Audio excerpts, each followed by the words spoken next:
Shiratori was born on July 31, 1907, the middle child of three. His father died when he was very young, and his mother then left him and his sister, taking only his older brother to live with a farmer in Akitia. The two remaining children were brought up in a tofu store by his aunt. Both helped with the shop duties. They both wanted to pay off his father's bills. Shiratori got a job on a Russian ship, and it was to catch crabs when he was 18. A few years later, he tried the knot and had a child, but he had lots of problems with the money. Shiratori turned to stealing to raise money and quickly became addicted. On April 3, 1933, he was part of a group of thieves that robbed a dealer's storehouse in a city in Japan. The adopted son of the owner was then stabbed to death after chasing two of the stealers out of the building. Shiratori handed himself in 2 years later, when one of his stealers was also arrested. He denied the murder charge, and the police beat and hit him to get him to tell the truth. Shiratori, the man no prison could hold, a look back at the life of the man who was known as the famous criminal of Japan. Walking down the streets of the prison museum in Hokkaido, it's of a man wearing only white underwear trying to escape. This person shows Shiratori a prison no jail could hold. Between 1936 and 1947, the man known as the criminal of Japan escaped from 4 different cells. On the 44th time of his death, we look back at his life and daring jailbreaks. While the fact that Shiratori escaped 4 times is true, taken to the Amur prison, Shiratori often complained about the bad conditions and not human way he was treated by the guards. They said back to his complaints by punishing him even more. As the abuse continued, he studied their movements. In the morning, there was always a 15-minute gap in the time. This was his short morning window of the chance to get out of there. He decided to make his move in June 1936. Using a metal wire that had been wrapped around a bucket used for bathing, he picked his cell lock and escaped through a cracked wall.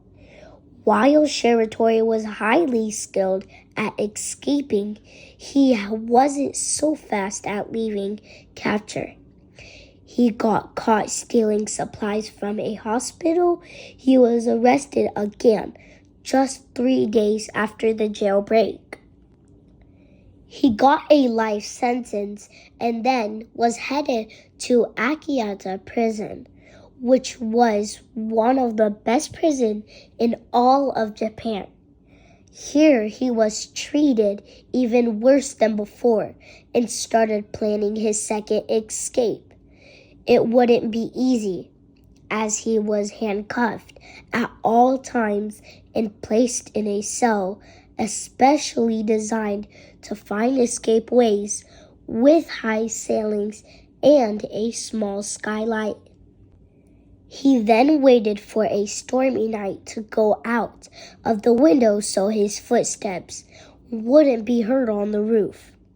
This was his plan again to escape, and it had worked. This shows how smart he was. This time it was 3 months before Shiratori was back inside. He made the mistake of visiting the house of guard Kobashi. the one officer who'd been nice to him in the slammer, to ask for help in a case against injustice in the Japanese prison system. Kobayashi called the police and Shiratori was sent to Abarashi prison, a place no inmate had ever escaped from, exposed to the extreme cold while being forced to wear summer clothes. He was placed in specially made hand and leg cuffs. Every morning he spat miso soup on the cuffs and the frames of the narrow food slot on his cell door. The salt content messed up the screws, leading to breaking. Shiratori saw his chance to escape during the wartime on August 26, 1944. Remarkably, he dislocated his shoulders to squeeze out of the tiny food slot. Shiratori headed to the snowy mountains, staying in an abandoned mine after escaping the most heavy prison in Japan. After 2 years living of nuts, berries, and wildlife, he headed to a close village and learned of Japan's stoppings. He then stole some tomatoes, which led to a fight with a farmer, who he ended up killing. Shiratori claimed it was self-defense, but was this time sentenced to death.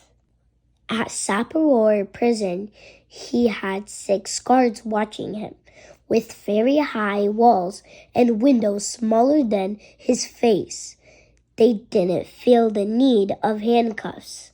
However, as they confused too much on selling escapes, they forgot about the floor. Somehow he escaped again, which was probably his last time he ever escaped. And this is very impressive because he had escaped 3 of the best jails in Japan. Shiratori was free for around a year when he was offered a cigarette by a police officer in a park. As this was seen as a nice item in Japan, he was moved by the movement. It was at that point that he decided to say he was an escaped criminal and was rearrested. The High Court told him his death sentence, ruling the killing of the farmer as self-defense. Shiratori was sentenced to 20 years and served 14 because of good behavior after being left from prison in 1961. He did a lot of jobs and had come back with his daughter.